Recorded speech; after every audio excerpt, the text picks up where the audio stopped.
Nestled in the foothills west of Denver is Red Rocks Amphitheater, a world-class geological wonder with nearly 900 acres of natural beauty and amazing views.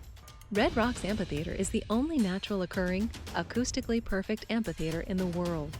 From the Beatles to U2 to opera stars, every artist aspires to give it their all on this magical stage. Located within the grounds of Red Rocks is the Colorado Music Hall of Fame, presented by Comfort Dental.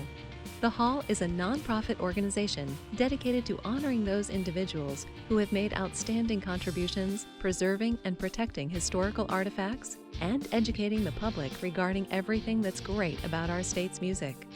The Hall celebrates Colorado music legends with major fundraising events and colorful, entertaining exhibits.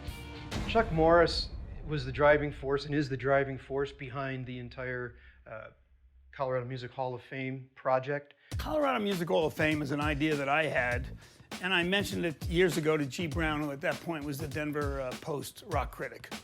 With the help of G and a great board from Paul Epstein of Twist and Shout to lawyer Craig Umbach to Mark Hartley and Phil LaBelle, who ran the program council in the 70s, is now a big publicist in Los Angeles. We had a temporary home at First Bank, and it was only open during shows.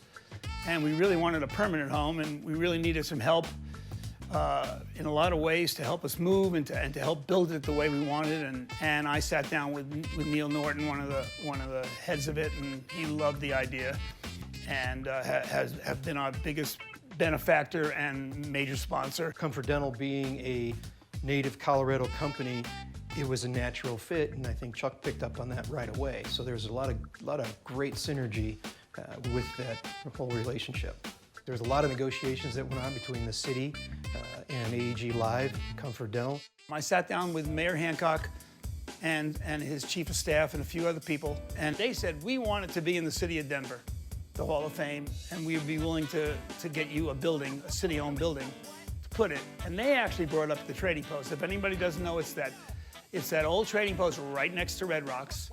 1 million people go to Red Rocks every year, and the Trading Post is open all year round. And a lot of people go to Red Rocks even in the winter, so they pass by and stop at the Trading Post.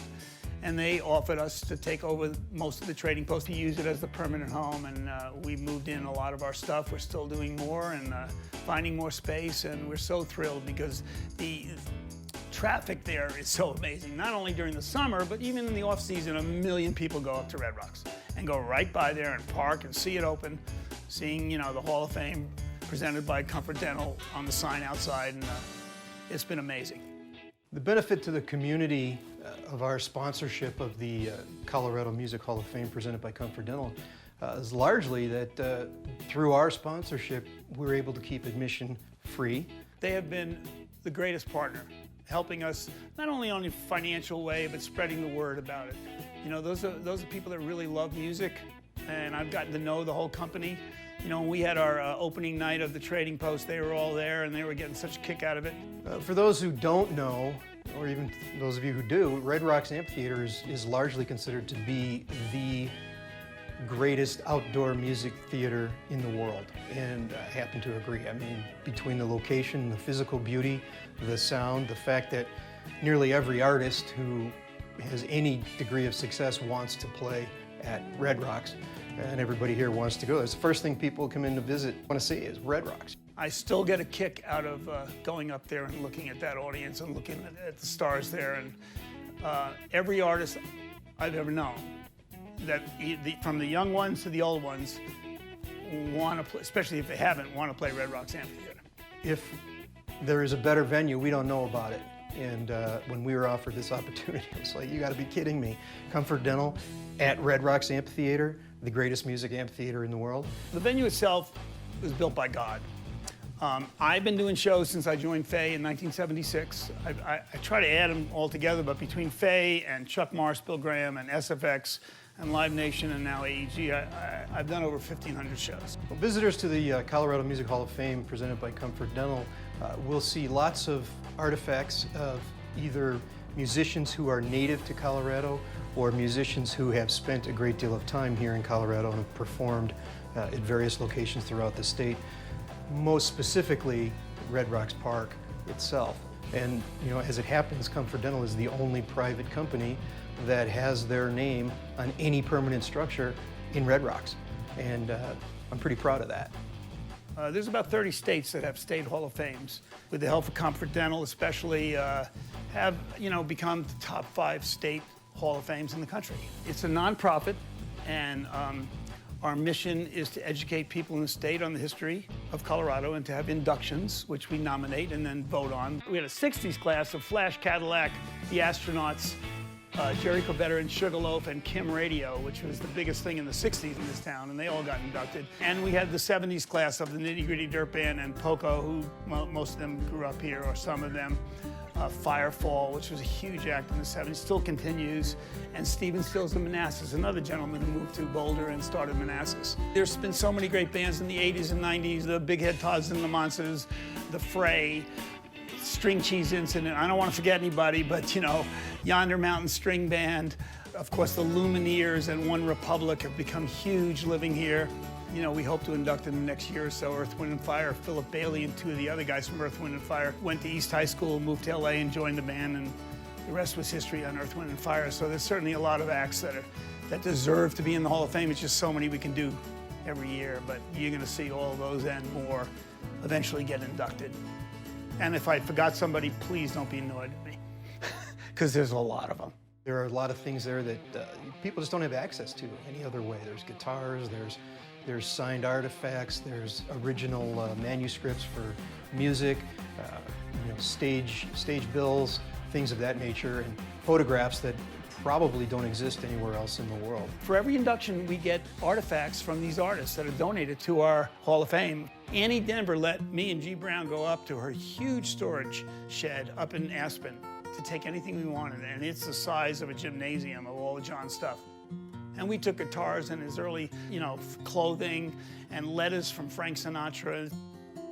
Judy Collins gave us one of her first dresses, gave us some of her lyrics to some of her songs, did some amazing stuff, which during the inductions, they're all there, and then we move them to the trading post. Well, it's going to be a really exciting year or two with the people that are going to be inducted in the plans for the expansion at the Hall of Fame. I know, and hopefully I'm not spilling the beans too soon. We're going to induct Dan Fogelberg, Caribou Ranch, and Joe Walsh and Barnstorm. People may not realize that Joe Walsh, who started the James Gang, moved to Boulder. When he left the James Gang and started Barnstorm, wrote Rocky Mountain Way, which the Eagles started playing that and recording it. And we're going to induct those 3 in one of our inductions. And the other induction next year, I'm very, very excited about, will be Glenn Miller.